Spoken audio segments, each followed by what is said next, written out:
Thank you. And I'm so excited and excited for everybody also joining in right now, online, on demand, wherever you are right now. We're so glad you are with us. And before we dig in, I want to say thank you so much to everyone who came out last weekend for Easter. It was amazing. And oh my gosh. I think when all is said and done, we had over 400 people on our campus, 15 people were baptized, and I just want you to understand, God is doing so many things in such a big way, and we're just so thankful for him in so many ways, and it's just so much fun. We're just having so much fun, and I'm just so thankful to him, and so thank you for coming out, and we hope that was a very meaningful weekend for you as well. My name is Matt, and they're not clapping because my name is Matt. They're clapping about Easter, just in case you got confused online. Anyway, just kidding. But we're starting a special series this week called The Rise and Fall of Samson. And if you're wondering who Samson is, don't worry, because you're going to find out. That's kind of the reason we're jumping in here, okay? So, but this is interesting because this series is a little different because it's a 4-part story. And it's going to build toward an end, okay? So you definitely, if you miss a week or something, you're going to want to catch up because you don't want to miss the parts of the story. They're all going to kind of interconnected. And if you miss any of the weeks, you can always catch up on our Message Podcast, YouTube channel, or santacruzbible.org. It's all right there. But the story is going to begin today. We're going to be looking at Samson's life. And let me kind of tell you where we're going to be camping out over the next few weeks. We're going to be in Judges 13 through 16. Judges is a pretty depressing book if you've never read it. Pretty sad, not a great moment in the life of God's people, the book of Judges.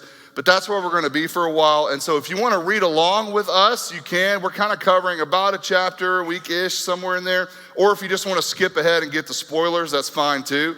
Grab a Bible or download the Bible app, whatever you need to jump in to do that. Now, you may be asking, so who is Samson? Why are we talking about this? Is this important stuff? You know, the story of Samson, honestly, one of the reasons why I'm so excited about this is one of the weirdest and wildest historical records in the Old Testament, okay? It is and I'm just gonna warn you, there are times you're gonna hear things and think there's just no way that happened. But as you know in your own life, reality is stranger than fiction sometimes. And there are intense emotions in this story: lust, betrayal, rage, death, and it all leads to a dramatic finish. So you can bring coffee, but you may want to bring popcorn too, because it's that kind of wild, okay? It's really good stuff. And this week is the beginning, just kind of heads up, as you know, in the beginning of any story or movie, it's not as wild as the later weeks when stuff kind of builds and kind of there's conflict and things happen. But you are going to see things happen this week that foreshadow everything to come. And each week, we're not just going to look at the story and walk off. We're going to see the connection between his story and our story. Because this story, like many, is kind of a warning to all of us of what happens when we don't deal with what's going on deep inside of us. And that's kind of what this story really is ultimately about. Now, the story, we're going to go ahead and begin. So I'm going to do my summer trailer movie voice here. So, in a world where, that kind of thing. So the story begins. And so the story begins with Samson's parents, okay? Because that's kind of how we all begin, right? Our parents, so kind of normal. And while that's normal, this is actually an unusual start because something that very rarely ever happens in the Old Testament happens here, where an angel visits a couple who's trying to have a baby and can't, and the angel's going to announce that they are going to have a baby. Now, this actually happened a few times in the Old Testament, right? You think of Isaac and Samuel, Josiah, John the Baptist, and even Jesus famously was kind of foretold, right? Angel came and announced that, there's... So what happens is the story begins with Samson's parents. An angel comes and announces that they're going to have a baby. And again, like I said, this has happened before with Isaac, Samuel, Josiah, John the Baptist, Jesus. But there's a very specific purpose that this angel has for this child. And that's where the story gets very different and kind of has an interesting beginning. So look with me at Judges 13, verse 3. And it says, "The angel of the Lord appeared to Manoah's wife and said, 'Even though you've been unable to have children, you will soon become pregnant and give birth to a son. So be careful You must not drink wine or any other alcoholic drink, nor eat any forbidden food. You will become pregnant and give birth to a son, and his hair must never be cut. For he will be dedicated to God as a Nazirite from birth. He will begin to rescue Israel from the Philistines. Now, let me explain what's happening here, because this kind of already gets weird. If you don't know the story, you're kind of like, this sounds like there's some weird rules here with this kid. I don't quite understand what's going on. And by the way, these rules are an important plot point in this story. Something kind of like, well, that's not interesting to me. Trust me, you're going to want to know what's going on with this. But let me kind of tell you what's going on. The land of Israel at this time has been taken over by the Philistines. And if you're not that familiar with that name, you know them as the bad guys in the story of David and Goliath, right? Goliath was probably the most famous of the Philistines. So they've been taken over by this group, and what is happening here is God is going to rescue the Israelites out from under the Philistines through this child, Samson. But the angel tells him that Samson is to be a Nazirite. And some of you are like, what in the world is a Nazirite? Is that a Nazarene? Is it? Nope, different thing, right? A Nazirite was this. It was a special vow that people took for a certain amount of time, basically saying, I'm going to stay away from certain things so that I can be set apart and used by God, okay? Probably a more modern way to look at this would be, it doesn't exactly translate, but maybe Lent or something like that, if you're familiar with that. It's like, I'm going to stay away from something for a certain amount of time and just, and I want God to use me in that time. And this was a vow in ancient Jewish laws that we no longer follow. So some of these things that it's staying away from are going to seem a little odd to us, but you have to remember this was a different culture, different laws, different things going on. But the three rules of a Nazirite were this, okay? So we're going to look at these. No wine, alcohol, or anything related to grapes. That's it, no grapes, right? Never touch anything dead, and never cut your hair. Now I know these seem odd, right? Like these are just really weird rules, right? But again, important to know, don't, stay away from anything, don't drink or eat anything with grapes, don't touch anything dead, never cut your hair. And again, these Jewish laws came from the book of Numbers chapter 6, where it just said, if you want to make a special vow for a certain amount of time, this is the way that you would take a Nazirite vow, okay? Now, keep those up just for a second. The difference here is that if you took a Nazirite vow, if you and I took one, it's for a certain amount of time. But where this is different in this story is that the child, Samson, is supposed to live this way his entire life. So it's not for a certain amount of time. He's meant to be this for his entire life, because what's going to happen is God is going to give Samson special gifts, but those gifts operate under special parameters. Okay, so God's going to give him special gifts, but he also is giving special guidelines. Now, for some of you can go like, well, how does that work? Like, show me how that looks. Let me tell you how we understood special gifts and special guidelines back in 1984. Okay? So in 1984, we understood this because we said, okay, let's say you get a special gift, and his name is Gizmo. Okay? You get Gizmo, but Gizmo comes with three very specific rules that you must follow. And what are those rules? Let's look at those rules real quick, okay? If you don't know what's happening right now, just hang with me. I'll review. Anyway, you never expose it to sunlight, you never get it wet, and you never ever feed it after midnight. And if you do break these three rules, because here's the deal, you get to enjoy Gizmo, but you gotta have these special parameters. But if you break these rules, then it's no longer a gift, it's a gremlin, right? Then things go wrong. And so that's what happened. Now, I know some of you are like, what are you showing me? This is the plot to the movie Gremlins, okay? And I don't know if you've never seen Gremlins, I don't want to exaggerate, but it's one of the greatest movies that has ever been made.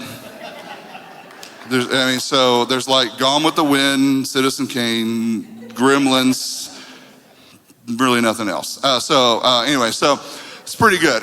So the bottom line is this, is that we understood this in 1984, that special gifts come with special guidelines, and if you break the rules, there's going to be consequences. Okay, you can take him down. I know we got kids in here. They're like, what is going on? And I also want to put the Nazirite vows back up so that you don't get them confused, so that you don't think, well, Samson ate after midnight. And I'm like, nope, you got all off. So here's those vows again, okay, to make sure. And here's why. I want you to see these one more time because you need to remember these, because what's interesting about the grapes and the dead and the hair, all this is going to play a part in this story, weirdly enough. And so it really is kind of an interesting thing. So we're going to pick the story back up, okay? So let's figure out what happened. So Samson is born, and he has grown up a little bit. Okay, so many, many years have passed. So the story kind of picks up here. And what's happening is he's traveling with his parents, and there's a reason for this trip, but we'll get into that next week because it's a really weird reason that they're traveling. But as they're traveling, Samson goes off the path, decides to kind of wander off a little bit while we're all heading the same direction. And he starts walking alone, and something happens. So look with me at Judges 14, verse 5. It says, as Samson and his parents were going down to Timnah, a young lion suddenly attacked Samson near the vineyards of Timnah. And at that moment, the Spirit of the Lord came powerfully upon him, and he ripped the lion's jaws apart with his bare hands. He did it as easily as if it were a young goat, but he didn't tell his father or mother about it. Now pause for a second, because this is weird, right? Young lion, he's off the path. Young lion comes, and they have kind of a showdown. Lion jumps at him, and he grabs it, and he rips his jaws apart as if it were a young goat. I just assume that means it was easy. I haven't ripped a goat. Maybe you have. I don't know. But it's been a while for me. But he rips this thing apart, just decimates this lion, and he realizes at that moment that he has strength beyond normal strength. I know that sounds a little odd, but it feels like in that moment, kind of that moment where your thyroid or whatever it is kicks in and you can, suddenly do something you couldn't do before. He has this God-given strength that he recognizes this has to be from God. So he's attacked by an animal, he kills it, and you sit and think, well, why wouldn't he tell his parents that this happened to him? Well, there's a whole reason why, and there's actually a key word in that passage that's going to reveal why he kept it a secret, but we're going to come back to that in just a second. So he kills this lion, and this is what happens next, verse 8. Later, when he returned to Timnah, so this is now they're traveling back home, okay? He turned off the path to look at the carcass of the lion, and he found that a swarm of bees had made some honey in the carcass. He scooped some of the honey into his hands and ate it along the way. He also gave some to his father and mother, and they ate it. But he didn't tell them he had taken the honey from the carcass of the lion. Now, I know some of you are like, that's really gross. But you have to remember, there wasn't a 7-Eleven or anything on the way. There wasn't you got to eat when you can, okay? So he gets this food. So here's what's happening. He goes off the path again. He's traveling back. He decides to wander off again because he wants to see this lion's carcass, probably because he wants to revisit this moment when he felt this divine strength, and he wants to come back to that place. So he does, and what's interesting is bees have made honey in this carcass. He scoops it, he eats it, he shares it with his parents. They don't know that they're eating corpse honey either, right? And he keeps it all a big, big secret. Now, let's go to our Nazirite vow scoreboard, okay? So Samson has touched the corpse of the lion, so we've already broken vow number 2, okay? So we're already one down. But for the super observant, for those detectives out here, you're gonna notice that there's already been another vow broken. Now, this is why, and this reason is why he didn't want his parents to know where he was. So let's look again at Judges 14:5, see if you can see it. A young lion suddenly attacked Samson near the vineyards of Timnah. Do you see it yet? I'm gonna show you again, highlight it for you. Just click it real quick. A young lion suddenly attacked Samson near the vineyards of Timnah. Oh, vineyards. Oh, exhibit A. My man was in the vineyards. And here's the interesting thing. What would you be doing in the vineyards that you don't want your parents to know, right? Because they know about his vow. Don't eat, drink anything grape, right? No Welch's, no nothing. Or no Welch's, no wine, no nothing, okay? But he's in the vineyards. And he really is, he's doing something there that no one can know about, which is why he can't talk about anything that happened there. What happens in the vineyard stays in the vineyards, right? So we go back to our Nazirite vow scoreboard. Oh man, we're 2 down. We are 2 down, and we just started this story, right? We just got into this. And you may be wondering about this last one. Well, we're already down 2 out of 3. What is he going to sneak into a barber shop or something with this last one? Oh, it's so much worse than that. And this is when a story takes a way more serious, heavy tone, which it's about to. It's so much worse than that, but just stay tuned for the next few weeks. But let's talk about this for a second, okay? Let's talk about this really weird story in the Old Testament. Because we read stuff like this and think, right? Interesting. What does that have to do with me? Well, let's talk about it. Samson wanders off the path to somewhere he's not supposed to be. He finds temptation there, lo and behold, right? And he does things that he keeps secret from anyone else. Now, let me ask you a question, and maybe this isn't about grapes and honey, but have you ever wandered off the path? In your life, have you ever had those moments where you're kind of off-roading a little bit? And have you ever been somewhere you really shouldn't be? Not a great idea for me to be here right now, but for some reason I'm here, right? Have you ever done something that no one can ever know? Here's the thing, maybe we relate to Samson a little bit more than we thought. And I think that's kind of the weird part of the story that you're going to see over the next few weeks. Is there's actually more we connect with than we want to admit with somebody like Samson. And I want you to understand, this isn't some cautionary tale, okay? This is a reminder that all of us have unique gifts and unique temptations. And no matter what age or stage of life that you're in, you have weaknesses. And when we live on the edge, when we flirt with danger, when we're always right there and we're always telling everybody, I can handle it, I'll be fine, everybody back off, I'm good, I'm smart, I know what I'm doing. When we live that way, we do things we never thought we would ever do. And we face consequences that we never thought we'd ever face. For example, let's say for you, you have the gift of decent health and can have a long life, right? You could stay alive and see your grandkids, maybe even your great-grandkids, right? You can stay alive and do that. But you just went to the doctor, and the doctor told you that you've got to change your diet or there's going to be some consequences.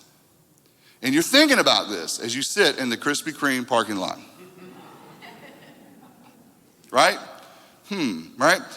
You know, the doctor said do not, you heard donut, right? You're kind of like, maybe, I don't know. But you're sitting there thinking, like, maybe I shouldn't be here, right? Like, how am I so close to this? What's going on with me? Like, why am I here, right? You ever had that moment? Now, on a more serious note, this stuff happens all the time, because let's say you have the gift of having a spouse or kids or whatever, and you're traveling on business, but you keep driving by that strip club, right? And it kind of driving slow, kind of like, I'm not going to go in. I just kind of want to see what's going on, right? Or maybe you're the one that got left home, and you start looking up old flames on social media, right? Wonder what they're doing now, right? And then you start thinking, well, maybe I should just send a direct message, right? No harm in that, right? But that direct message could end up starting something that could be a direct hit on your marriage. Let's say you struggle with fear and anger, and people talk about your temper, but you can't stop watching that cable news, right? You're so worked up at the end, and everyone's like, would you please just turn it off? But you just gotta have one more, gotta have my fix, right? Let's say you struggle with just drinking too much.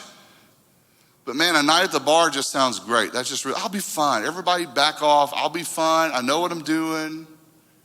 But you know, this probably isn't the best idea.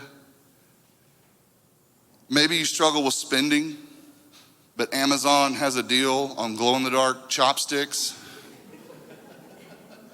And you're like, but they're on sale. Well, there's a reason, right? By the way, I thought I had made this up. It's a real thing. I looked it up. I guess when the power goes out and, you know, whatever, glow-in-the-dark chopsticks, right? So sales are going to spike, I promise. Anyway, no, but I mean, we all have this thing, and kind of the way I describe it is everyone has their own corpse honey. Everyone does. Everyone has that bait in the trap. And you just keep thinking, well, I'll get the honey, but I won't touch the dead stuff. I'm going to get in there and just kind of, I'm so smart. Watch, I'm going to get this thing out of here. You're going to see. Everyone has this. There's nothing, this is all because we're human and normal. But the thing is this, that everyone has gifts in life that God has given you. And the best way to show gratitude for what you've been given, sometimes is to just stay away from what can destroy it. Honestly, we paint this picture of the enemy like he's going to come in and blow your life up. No. The enemy is going to give you a detonator and convince you that it's not a detonator. He doesn't have to do the work, right? He can just sit there and, you'll do it, and I'll convince you to do it, right? When we wander off the path, this is what's so important. And there's lots of reasons we go off the path. We're emotionally vulnerable, we're tired, we're going through things. A number of reasons why we do this. But you have to know when you're off-roading. You have to be aware enough to recognize, I'm probably not where I need to be. I'm probably not in a great place. And the Apostle Paul describes situations like this when he said in 1 Corinthians 6:12, and again, this is such a great verse for where we are today. He said, you say I am allowed to do anything, but not everything is good for you. And even though I am allowed to do anything, I must not become a slave to anything. Very critical verse for how we live today and all the things that we deal with that people back then didn't deal with, right? But kind of it's all the same stuff.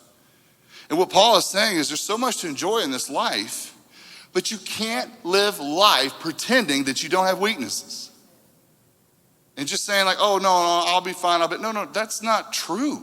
That's not real. And what he's saying is there's so much to enjoy in life, and you can enjoy most anything as long as you're in control of it.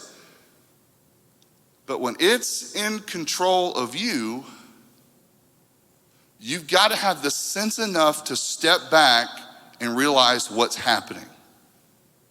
That this has gone from something I enjoy to something I am struggling with.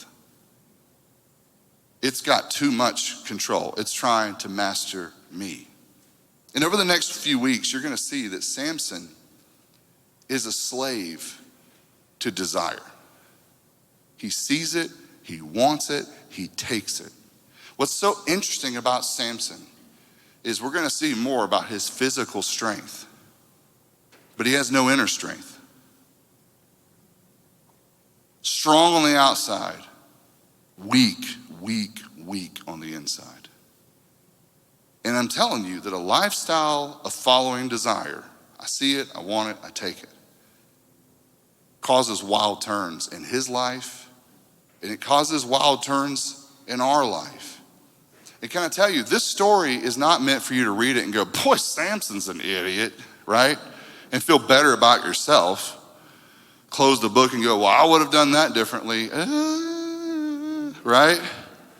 The story is meant for us to reflect on our own story. It's meant for us to ask questions. Where in our lives are we playing with dead things? Where in our lives are we flirting with the edge, and why? Why am I trying to get so close to the edge? What is driving that? Why can't I just be healthy about this? Why can't I just, what's going on? Where in our lives is danger just inches away? And I think it's important to note as we talk about these things that Jesus Christ is not just our Savior and our Redeemer. Jesus gives us the power of love, sound judgment, and self-discipline. Three things that I could say what the world needs now, right, is love and sound judgment and self-discipline, right? Look with me at 2 Timothy 1:7. It says, for God has not given us a spirit of fear and timidity, but of power, love, and self-discipline. Now I want you to think about this. Your willpower is not that powerful. I'm gonna really try hard, right? You know, like that kind of thing. I mean, we literally pray these kind of prayers to God. I'm gonna try so hard. And God's like, I didn't ask you to try, I asked you to trust me. Totally different thing. Your willpower is not that great, right? Your strength will fail you at times. You could get yourself in a situation where you just make the wrong choice. And we all can do that. And the thing is, this is not about trying hard. This is about giving areas of your life to Jesus so that his power and sound judgment can intervene when we are not quite sure anymore what we're doing. When emotions are a fog and we feel like, I don't know what's going on, this is where he intervenes. And here's the thing, when you follow his direction for you, and not always your direction, that's called self-discipline. Here's where my desires are, but here's where Jesus is leading me, and I probably need to go over here. It's gonna be hard, but that's where I need to be. That's where I need to stay. It's not easy, but I want you to understand, it's always wise to know when you need to hand over the keys. It's always wise to know, hey, listen, I'm driving off-road, probably heading for a wreck, time to hand the keys over. I don't know how I got here, and maybe those are questions I can unpack at another time, but right now, I need to hand over the keys. Because if I don't, these keys are gonna unlock dangerous doors in my life that are doors that I can't close back. And Jesus wants to save us from not only what's on the other side of the door, but he wants to save you as a person. I truly believe that the best way we show gratitude for what we've been given is to trust the one who gave them to us. To realize that there are times where desire and discipline live on different islands. And I am in the water in between. If discipline and desire were the same thing, we would all be the most disciplined people on God's green earth. We would have no problem with discipline. We'd be like, man, we are just killing it. But as we know, desire and discipline don't always live in the same place. And that's the problem with so much of like, again, the culture and the things, because everything's so fixated on desire. But we've been down that road enough to know, yeah, it doesn't always lead me down the best path. It's not the thing I can trust. So if desire and discipline are on two paths and you're in the ocean in between, this is where you have to let Jesus take over. Because I'm gonna tell you right now, sometimes I am so weak and so vulnerable, I don't know how to get over there on my own. I don't have any way, I cannot think straight. And this is where I need Jesus to take over. I need you to tell me what to do. I need you to direct. I need you to take the keys in this moment, because I have found myself off-road, traveling alone, and I've run into something that I didn't think would be here, and I'm in trouble. It's interesting to me because none of us should judge the other for these situations, because we all run into them. But the reason why we run into them is so that we can depend on Jesus, so that we can trust him deeper and realize that not everything I think I want is something that I need. He can take over. And my question to you is, are you willing to give him the keys and take over when you're off the road, when you're heading for the wreck? Are you willing to do that? Are you willing to trust him in ways that you maybe haven't before? Because we all know where the other route goes. The destination has never changed. But we keep swearing the road's gonna go down a different path, right? And maybe for you, the best thing you can do is just ask Jesus, Jesus, I need you to take over. I need love, sound judgment, self-discipline in my life, but that's only gonna come from you. And I think when you give it to him, when you turn that over, you're gonna see that trusting God is the best possible way to live your life. Let's pray together. Father, as we think about this story, and as we think about that honey and that lion, we think about our own life and what that looks like in a modern sense for us. And God, all of us struggle. All of us have desires. All of us have these things in us that try to direct us one way or that. And sometimes it's really hard to even know what direction to go in. Sometimes the desires are so strong we're not even sure what to do with them. But Father, you didn't leave us on earth to just deal with our own stuff and just to try hard and suck it up and do our best. You put us here so that in those moments we would recognize, this is where I need you. This is where I need to hand over the keys. This is where I need you to take over. And for so many, I pray that you help them to stop trying and start trusting. To stop trying to do so many good things and trying to worry about being good and counter the bad. But just to give themselves to you and just say, Lord, you direct me. Help move me away from these things that destroy me. God, will you help us in those moments? Because I know the enemy uses guilt in so many ways to keep us isolated, to keep us going down the wrong path because we feel bad for how we got here. Jesus, remind us all that you're not worried about how we got there, because at any moment we can turn around. At any moment we can get back on track. At any moment, no matter how dark it gets, no matter how far we get, at any moment you can put us back and you can restore what's been taken. So Father, would you help us to see your grace in ways we never have before and trust you deeper than we ever have before. In Jesus' name we pray. Amen.